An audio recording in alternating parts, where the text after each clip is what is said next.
এরপর প্রশ্ন হলো, নবী সাল্লাল্লাহু আলাইহি সাল্লাম গায়েব জানতেন নাকি ওহী বলে কথা বলতেন? বিশ্ব নবী গায়েব জানতেন না, আল্লাহ যতটুকু তাকে জানিয়েছেন ততটুকু ছাড়া।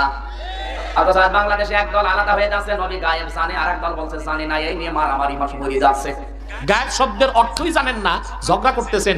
রাসূলুল্লাহ গায়েব জানতেন কি জানতেন না? কেউ যদি মনে করে কোন মানুষ গায়েব জানে, সে নবী হোক, সে মুশরিক, সে কি?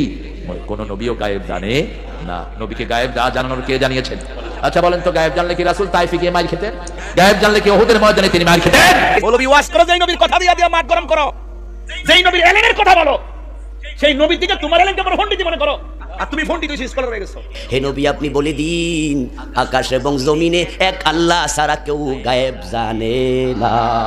কোরআন বলছে আমার নবী জানে না এমন কোন বিষয়, আল্লাহ বলতেছে রাসূল জানে। আমি বলবো, তুমি আমার নবীকে গায়েব জানে এই কথা বলিয়া তার মর্যাদাকে উচ্চ করো নাই, বরং আমার নবীকে ধোঁকাবাজ বানায়া ফেলাইছো। আল্লাহ রাসূল সাল্লাল্লাহু আলাইহি ওয়াসাল্লাম দেয়ালের ওই পারে কি আছে সেটাও জানে না, নাউযুবিল্লাহি মিন যালিক।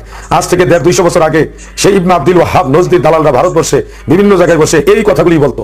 যাদেরকে ওয়াহাবি বলা হয় তারা এই কথাগুলি বলতো যে আর কেমনে বুঝবেন আল্লাহ নবীরে আল্লাহ বলতেছেন, আপনি বলেন ওয়ালা আ'লামুল গায়বা, আমি গায়েব জানি না। না এরপরে আপনি তেরামি করে বলবেন না নবী গায়েব জানে। আরে ভাই, এই যে বলতেছে আল্লাহ আ'লামুল গায়বা, আপনি বলেন আমি গায়েব জানি না, না আপনি বলবেন না নবীরে বেশি ভালোবাসি বলেই বলছি নবী গায়েব। আসসালামু আলাইকুম ওয়া রাহমাতুল্লাহ। প্রিয় দিনী ভাই বোনেরা, আজকে একটা ইখতিলাফপূর্ণ একটা আকীদাগত বিষয় নিয়ে আলেমদের বক্তব্য আপনাদের মাঝে উপস্থাপন করব, এবং আমিও দুইটা আয়াত আপনাদের মাঝে পেশ করব। এই আয়াতটা দেখলে আপনারা বুঝতে পারবেন আমাদের নবী গায়েব জানতেন কি বা জানতেন না। এ ব্যাপারে ভণ্ড সুন্নিরা কি দলিল পেশ করে সেটাও আপনারা দেখবেন, কি মিথ্যা যুক্তি পেশ করে। এবং প্রথমে আমরা শায়েখ আহমদুল্লাহ, মুফতি আমির হামজা, আল্লামা তারেক মনোয়ার, আবুল কালাম আজাদ বাশার, 4 জন আলেমের বক্তব্য শুনবো। এরপরে সুন্নি 3 ভণ্ডর বক্তব্য শুনবো, তারা কি অহেতুক যুক্তি পেশ করে বলছে যে আমাদের নবী গায়েব জানেন। চলুন ধারাবাহিকভাবে আলেমদের বক্তব্যগুলো শুনে আসি। এই বিষয়টা আমাদের অবশ্যই জেনে রাখা খুবই জরুরি। ভাইরা আমার, আমাদের নবী করিম সাল্লাল্লাহু আলাইহি সাল্লাম ভবিষ্যতে কি হবে না হবে সব কিছু তিনি জানতেন। ভবিষ্যতে কি হবে না হবে তার সব কিছুর ইলম আছে একমাত্র কার কাছে? আল্লাহর কাছে। আল্লাহ তাআলা নিজের পরিচয় দিতে গিয়ে বলেছেন আলিমুল গায়বি ওয়াশ শাহাদা। আল্লাহ তাআলা তিনি হলেন এমন সত্তা যিনি উপস্থিত যা আছে, যেটা এখন উপস্থিত হয় না, অনাগত ভবিষ্যতে কি হবে বা অদৃশ্য, সে সব কিছু সম্পর্কে জানেন। এটা তার বৈশিষ্ট্য, এটা আর কারো বৈশিষ্ট্য হতে পারে। কোরআনে কারিমে আল্লাহ তাআলা বলেছেন কুল লা ইয়ালামু মান ফিস সামাওয়াতি ওয়াল আরদিল গায়বা ইল্লাল্লাহ। হে রাসূল, আপনি বলে দিন নবমণ্ডল এবং ভূমণ্ডলে আল্লাহ ছাড়া আর কেউ গায়েবের মালিক, গায়েব কেউ জানে না, ভবিষ্যতে কি হবে এটা কেউ জানে না। ধারণা করে, অনুমান করে তো অনেক কথাই বলা যায়। একজন পায়ের আওয়াজ শুনে বলছেন অমুক আসছে মনে হয়। আবহাওয়া অফিসগুলো এই ধরনের অনুমান নির্ভর করে তারা বিভিন্ন ভাবে রাডারে বিভিন্ন যন্ত্র দিয়ে তারা কি হতে যাচ্ছে এটা দেখতে পেয়ে সে অনুমানের ভিত্তিতে তারা বলে থাকে এটা গায়েব জানা না। অতএব গায়েব শুধুমাত্র আল্লাহ রাব্বুল আলামিন জানেন, নবী সাল্লাল্লাহু আলাইহি ওয়াসাল্লাম গায়েব জানেন না। আমাদের অনেক ভাই আছেন যারা নবী সাল্লাল্লাহু আলাইহি ওয়াসাল্লামকে গায়েবের মালিক, তিনি গায়েব জানেন এটা নিয়ে খুব শক্ত করে কথা বলেন। তারা এই বিশ্বাস এবং আকীদা লালন করেন। এটা কখনো বিশুদ্ধ আকীদা হতে পারে? তাদের আকীদার কারণ হলো তারা নবীজিকে ভালোবাসেন, নবীজি সাল্লাল্লাহু আলাইহি ওয়াসাল্লামকে শ্রদ্ধা করেন, ভক্তি করেন। তারা মনে করেন এই আকীদার মাধ্যমে তারা নবী সাল্লাল্লাহু আলাইহি ওয়াসাল্লামের প্রতি ভালোবাসা প্রকাশ করছেন। ভালো করে শুনে রাখবেন, এটা নবী সাল্লাল্লাহু আলাইহি ওয়াসাল্লামের প্রতি ভালোবাসা প্রদর্শনের উদ্দেশ্যে আপনি করতে পারেন, কিন্তু এটাতে তার ভালোবাসা হয় না, বরং তাকে নিয়ে বাড়াবাড়ি করা হয়। তিনি ভবিষ্যৎবাণী করে গেছেন, সাবধান করে গেছেন। বুখারী হাদিসে আসে লা তুতরুনি কামা তুতরাতিন নাসারা ইবনে মারইয়াম। খ্রিস্টানরা আল্লাহ নবী ঈসা আলাইহিস সালামের মর্যাদা বাড়াতে বাড়াতে সীমা ছাড়াই গিয়ে তাকে আল্লাহর পুত্র বলে ফেলছে, নাউজুবিল্লাহ। তো তোমরা আমার মর্যাদা বাড়াতে গিয়ে সেরকম সীমা লঙ্ঘন করবা না। যেটা আল্লাহর সিফত সেটা নবীর জন্য ফিট করা যাবে না, এটা ঈমানের সাথে তাওহীদের সাথে যায় না। সবচেয়ে বড় কথা হলো কোরআনে একটা আয়াত আছে, আল্লাহ তাআলা নিজে তার রাসূলকে বলেছেন, হে রাসূল আপনি বলে দিন যে আমার নিজের ভালো মন্দ করার ক্ষমতা আমার নাই।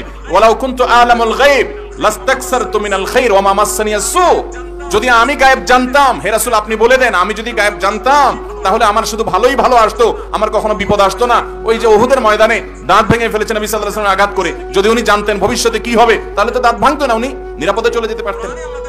কোরআনে আল্লাহ তাআলা বলে দিচ্ছেন, হে রাসূল আপনি বলে দেন যে আমি গায়েব জানি না, যদি জানতাম, যদি আমি গায়েব জানতাম তাহলে আমার কোনো ক্ষতি হতো না, অথচ অনেক ক্ষতি হয়েছে আমার। সূরা নূরের 11 নম্বর আয়াতে আল্লাহ জানিয়েছে এফকের ঘটনা। এটা হযরত আয়েশা সিদ্দিকা রাদিয়াল্লাহু তাআলা আনহা নবীর স্ত্রী, তার প্রতি একটা জিনার তহমত দিয়েছিল কয়েকজন মুনাফিক নামধার টুপিওয়ালা। এটা দেওয়ার পরে আল্লাহ রাব্বুল আলামিনের নবী হযরতে আয়েশার সাথে কথাবার্তা পর্যন্ত বন্ধ করে দিয়েছিলেন। এই আয়াত থেকে প্রমাণ পাওয়া যায় বিশ্ব নবী গায়েব জানতেন না। আল্লাহ যতটুকু তাকে জানিয়েছেন ততটুকু ছাড়া। অথচ আজ বাংলাদেশে একদল আলাদা হয়ে যাচ্ছে, নবী গায়েব জানে, আর একদল বলছে জানে না। এই নিয়ে মারামারি মানুষ মরিয়ে যাচ্ছে। আপনার তো কারো কাছে যাওয়া লাগবে না, কোরআনের এই আয়াতই প্রমাণ। নবী যদি গায়েব জানতেন তাহলে স্ত্রীর সাথে কথা বন্ধ করবে কোন কারণে? এই কথা বলেন। নবী তাহলে এই আয়াত দ্বারা প্রমাণ তিনি গায়েব জানতেন না। গায়েবের একচ্ছত্র মালিক আল্লাহ। আলিমুল গায়বি ওয়াশ শাহাদাতি ওয়ার রহমানুর রহিম। জয় বলো আল্লাহু আকবার। কোন ভ্রান্ত কথায় পা দেওয়া যাবে না। কোরআনের দলিল যেখানে মওজুদ আছে আর কারো কথা শোনার দরকার নেই। কোরআনে যদি না থাকতো হাদিস দেখবেন, হাদিসে যদি না থাকে তারপরেও তো মত পার্থক্য হতে পারে। কোরআনে স্পষ্ট দলিল আছে, আর কোন পীর সাহেব কি বলবে আপনি ওইটা মেনে মাতামাতি করবেন না। গায়েবের একচ্ছত্র মালিককে যারা সব বন্ধ করে অনেক কিছু বলে দিতে পারে, মাথা থেকে পা পর্যন্ত শুধু লাঠি দিয়ে পিটানো দরকার। বিশ্বনবী নিজে বলতে পারছেন না তার স্ত্রী জিনা করেছে কিনা। নবী যদি জানতেন তাহলে স্ত্রীর সাথে কথা বন্ধ করার দরকার ছিল। কেউ যদি মনে করে কোন মানুষ গায়েব জানে, সে নবী হোক, সে মুশরিক। সে কি? কোন নবীও গায়েব জানে না। নবীকে গায়েব জানানোর কে জানিয়েছেন? আচ্ছা বলেন তো, গায়েব জানলে কি রাসূল তাইফে গিয়ে মাইর খেতেন? গায়েব জানলে কি উহুদের ময়দানে তিনি মাইর খেতেন? তিনি যদি গায়েব জানতেন আগেই তো তিনি জেনে যেতেন। ঠিক না ঠিক? 29 জন বিবির সাথে রাসূলের দূরত্ব সৃষ্টি হলো। রাসূল সাল্লাল্লাহু আলাইহি ওয়াসাল্লাম বিবির থেকে দূরে থাকলেন 29 দিন। কয়দিন? তো গায়েব জানলে তো তিনি এটা করতেন না। আল্লাহ ছাড়া কেউ গায়েব জানে, এটা মনের ভিতরে গেঁথে নেন। আর যদি মনে করেন হুজুর গায়েব জানে, মৃত্যুর পরেই তুমি চিরস্থায়ী জাহান্নামী হবে, জান্নাতে যাওয়ার কোনো উপায় নাই। শিরকের গুনাহ আল্লাহ মাফ করেন, আর সব মাফ করে দেন। সুবহানাল্লাহ বলেন। এক লোক মারা গেল, রাসূল সাল্লাল্লাহু আলাইহি ওয়াসাল্লাম বলছেন তার 99টা গুনার খাতা। কয়টা? 99টা গুনার খাতা। আল্লাহ তাকে ডেকে বলবেন, এই কি আমল করেছিস? সে বলবে, আল্লাহ আমল যা করেছে এ দিয়ে পার পাওয়ার কোনো উপায়? সে ভুলে যাবে। আল্লাহ বলছেন আর রহমানির রহিম, আমি সবার জন্য দয়ালু, সবার জন্য রহিম। ঠিক না ঠিক? তারপরেই বললেন মালিকি ইয়াউমিদ্দিন, তার মানে কিয়ামতের ময়দানে আপনাকে রহম দিয়ে পার করে দিবেন কে? আল্লাহু আকবার। কিন্তু রহমের মধ্যে থাকতে হবে। প্রথম রহমত কি? প্রথম রহমত কি? কোরআন। দ্বিতীয় রহমত হ্যাঁ সুন্নাহ না, রাসূল নিজেই রহমত। রাসূল নিজেই ওমা আরসালনাকা ইল্লা রাহমাতাল লিল আলামিন। এবার তৃতীয় রহমত কি?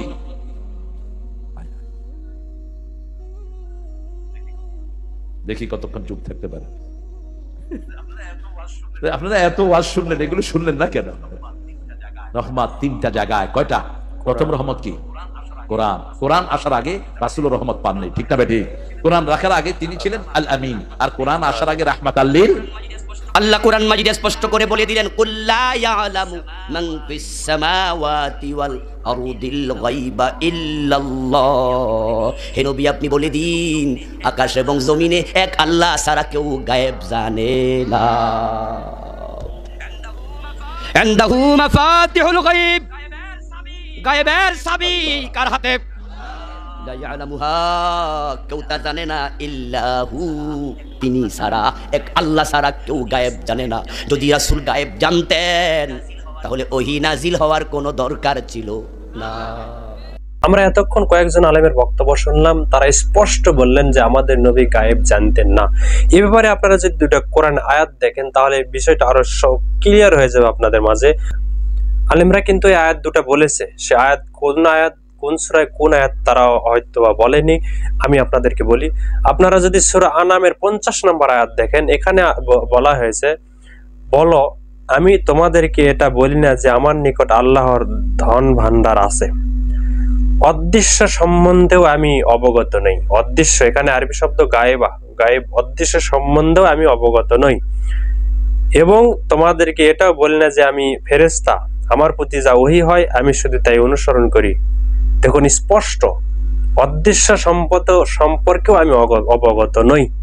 এ একটা আয়াত। আরেকটা আয়াত যদি দেখেন সূরা আরাফ 188 নম্বর আয়াত, এখানে আল্লাহ বলেছেন, বলো, আমাদের নবীকে বলছেন যে আপনি বলেন, কুল, আল্লাহ যা ইচ্ছা করেন তা ব্যতীত আমার নিজের ভালো মন্দের উপর আমার কোনো অধিকার নেই। আমি যদি অদৃশ্যের বা গায়েবের খবর জানতাম তবে তো আমি প্রভু কল্যাণই লাভ করতাম, আর কোনো অকল্যাণে আমাকে স্পর্শ করতো না। আমি তো শুধু মুমিন সম্প্রদায়ের জন্য সতর্ককারী সুসংবাদদাতা বই, আর কিছুই নয়। দেখেন আমাদের নবী স্পষ্ট বলছেন, আমি যদি অদৃশ্যের খবর জানতাম তাহলে কোনো অকল্যাণ আমাকে ধরতো না, আমি সবসময় কল্যাণের মধ্যে থাকতাম। যেটা আবুল কালাম আজাদ বাশার বললেন, শায়েখ আহমদুল্লাহ আয়াতটা বললেন, এই আয়াতগুলো স্পষ্ট। কিন্তু রাসূল সাল্লাল্লাহু আলাইহি ওয়াসাল্লাম ভবিষ্যৎ সম্পর্কে কিছু কথা বলেছেন, কিয়ামতের আলামত, কবরের আযাব, জান্নাত জাহান্নাম, এগুলো কিন্তু আল্লাহ আমাদের নবীকে যতটুকু ওহীর মাধ্যমে, জিবরাইলের মাধ্যমে জানিয়েছে তিনি ততটুকুই জানতেন। তিনি দেখেন গায়েব শুধু আল্লাহর হাতে, আল্লাহই গায়েব জানেন, কোন নবী কোনো মানুষ গায়েব জানেন না। আমাদের নবীকে যতটুকু জানানো হয়েছে, মানুষকে যতটুকু আল্লাহ জানিয়েছে, মানুষ ততটুকুই জানেন। কিন্তু আকাশ মণ্ডলী, নবমণ্ডলী সবকিছুর গায়েবের চাবিকাঠি একমাত্র আল্লাহর হাতে, সেটা আরেকটা আয়াতেও রয়েছে। তো এখন আমরা সুন্নি ভণ্ডরা কি দলিল দেয় আপনারা দেখুন, তাদের দলিলটা আমরা দেখি। আমার নবী বলছেন ঈসা পয়গম্বর আসবে, ইমাম মাহদী আলাইহিস সালাম আসবে, ওরা এখন আসে নাই, আসবে।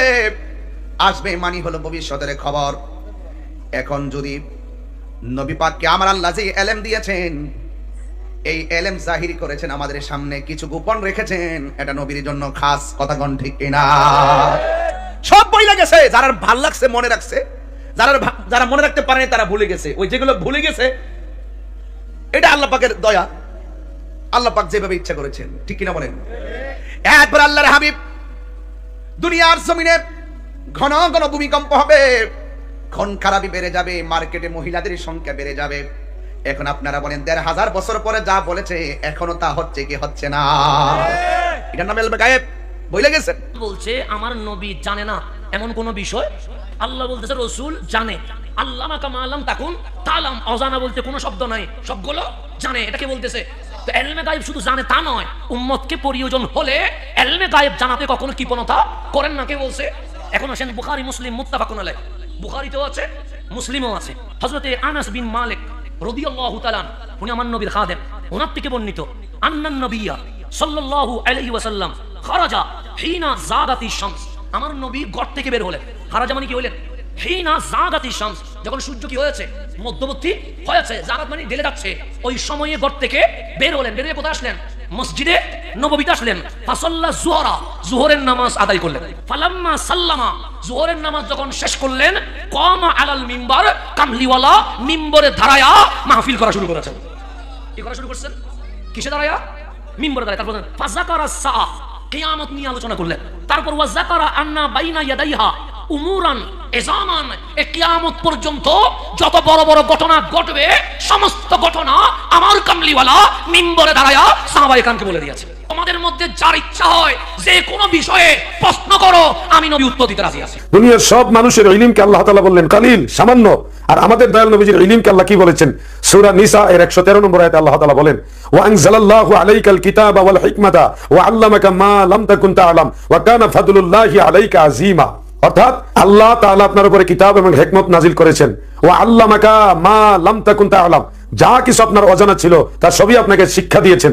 এরপর আল্লাহ বলতেছেন ওয়া কানা ফাদলুল্লাহি আলাইকা আযীমা, আপনার উপরে আল্লাহর যে অনুগ্রহ সেটা হলো আযীমা। আল্লাহ তাআলা তিনার হাবিবকে শিক্ষা দিয়েছেন, জ্ঞান দিয়েছেন। এই জ্ঞান দেওয়ার পরপরই আল্লাহ তাআলা বলতেছেন ওয়া কানা ফাদলুল্লাহি আলাইকা আযীমা, আপনার উপরে আল্লাহ তাআলার যে করুণা এটা হলো আযীমা। লক্ষ্য করুন, সমস্ত মানুষের ইলমকে আল্লাহ বললেন কালিল, আর শুধুমাত্র আমাদের নবীজির ইলমকে আল্লাহ তাআলা বললেন আযীম, নবীজির শানকে বললেন আযীম। বিষয়টা স্পষ্ট যে চায়ের চামচ দিয়ে প্রশান্ত মহাসাগরের পানি মাপা যেমনি ভাবে অসম্ভব, দুনিয়ার সমস্ত মানুষের ইলমকে একত্রিত করেও আমার নবীজির ইলমকে মাপ দেওয়া অসম্ভব। কারণ সমস্ত মানুষের ইলম হলো কালিল, আর শুধুমাত্র আমাদের দয়াল নবীজির শান ও আজমত এবং নবীজির ইলম মুবারক, এটাকে আল্লাহ তাআলা বলেছেন আযীম। সুবহানাল্লাহ। সর্বশেষ আপনাদেরকে বলতে চাই, আল্লাহর হাবিব রাসূল আকরাম সাল্লাল্লাহু আলাইহি ওয়াসাল্লামকে মহান আল্লাহ তাআলা আউয়াল থেকে আখির পর্যন্ত সকল ইলম দান করেছেন। আউয়াল থেকে আখির পর্যন্ত সকল ইলম আমার নবীজিকে দান করেছেন। এই ব্যাপারে অনেক কিতাব উল্লেখ এবং কোরআনের মাধ্যমে আউয়াল আখিরের ইলম আমার নবীজিকে দেওয়া হয়েছে। নবীজি বলেন উতীতু ইলমাল আউয়ালিনা ওয়াল আখিরিন, আউয়াল থেকে আখির পর্যন্ত সকল ইলম আমাকে আল্লাহ তাআলা দিয়েছেন। সুবহানাল্লাহ। অতএব যারা বলতে চাচ্ছেন দেয়ালের ওই পারে কি নবীজি তাও জানে না, তারা মূলত ইবনে আব্দুল ওয়াহ্হাব নজদির মতাদর্শের বিশ্বাসী। আপনাদের সতর্ক থাকতে হবে। পূর্বযুগের সমস্ত আইম্মাই কেরাম আল্লাহ প্রদত্ত ক্ষমতা আল্লাহর হাবিবের হাজির এবং নাজির হওয়ার পক্ষে কথা বলেছেন। আপনারা সর্বশেষ আলাউদ্দিন জিহাদির যুক্তি শুনলেন। দেখেন আমাদের নবীকে আল্লাহ আজিম মানে মহান জ্ঞানের অধিকারী করেছেন। জ্ঞানের অধিকারী হয় মানে কি তিনি গায়েব জানতেন? কি সাধারণ জ্ঞান তাদের নেই। আর এর আগে গিয়াসউদ্দিন তাহেরি এবং আরেকজন ভণ্ড সুন্নি তারা বলছেন যে আমাদের নবী বলেছেন যে ঈসা আলাইহিস সালাম আসবে, ইমাম মাহদী আসবে, দাজ্জাল সম্পর্কে বর্ণনা করেছেন। দেখেন ইতিপূর্বে সকল নবী দাজ্জাল আসবে, ঈসা আলাইহিস সালাম আসবে, কিয়ামত হবে এই ব্যাপারে উম্মতকে সতর্ক করেছে। তো কিয়ামতের পূর্ব লক্ষণ বলা কি ইলমে গায়েবের অন্তর্ভুক্ত? নাউজুবিল্লাহ। সাধারণ জ্ঞানটুকু তাদের নেই। তারা কিছু কোরআন হাদিসের অপব্যাখ্যা করে সাধারণ মানুষকে ভুল বোঝায়। দেখেন আল্লাহর নবী গায়েব জানতেন না। কোরআনের 2টা আয়াত আমি আপনাদেরকে দেখিয়েছি, অসংখ্য প্রমাণ রয়েছে। যেটা মুফতি আমির হামজা বললেন যে আয়েশা রাদিয়াল্লাহু তাআলা আনহাকে মুনাফিকরা জেনার অপবাদ দিলেন, তখন রাসূল সাল্লাল্লাহু আলাইহি সাল্লাম আয়েশার সাথে কথা বন্ধ করলেন, আয়েশা তার বাবার বাড়ি চলে গেলেন। তারপরে আল্লাহ যখন ওহী নাযিল করলেন তখন আবার আয়েশাকে বাড়িতে ফিরিয়ে আনলেন। দেখেন আল্লাহ রাসূল সাল্লাল্লাহু আলাইহি ওয়াসাল্লাম যদি গায়েব জানতেন তাহলে তো আয়েশার সাথে কথা বলা বন্ধ করতেন না। তাছাড়া সূরা কাহফের একটা ঘটনা রয়েছে, মুশরিকরা মক্কার কাফিররা আল্লাহর নবীকে রূহ সম্পর্কে জিজ্ঞাসা করলেন, আরো কয়েকটা প্রশ্ন করলেন। রাসূল সাল্লাল্লাহু আলাইহি ওয়াসাল্লাম ইনশাআল্লাহ বললেন না, যার কারণে 15 দিন ওহী বন্ধ ছিল, 17 দিন বা 15 দিন।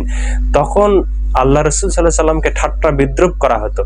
তারপরে আল্লাহ আমাদের নবীকে বললেন যে আপনি ইনশাআল্লাহ বললেন না কেন? যদি আপনি ইনশাআল্লাহ বলতেন তাহলে আমি তো জিবরাইল সঙ্গে সঙ্গে পাঠিয়ে দিতাম।